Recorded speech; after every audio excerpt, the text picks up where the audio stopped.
So today we are going to see a session in chapter 4 of NGS data analysis. It's part of the sequence analysis chapter. So we are going to look for the file formats we use in bioinformatics. So how we recognize these files, how we read, and how we can trust the sequence data. So these are the informations we are going to cover today.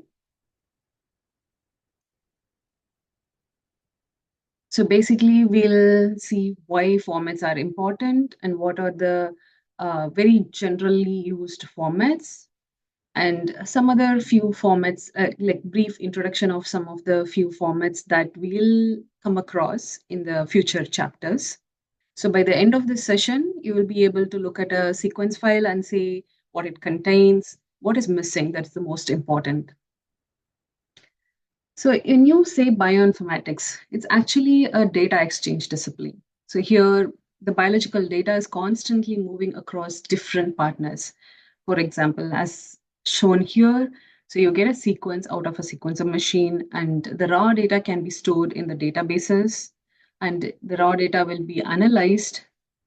Before or after analysis, it's shared across different partners across the globe. Since it's a data, you can share it across continents and work together from like different groups across the globe come together and work on one objective.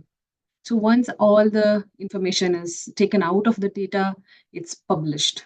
And when you publish, again, you publish the data, the analyzed data in your publication.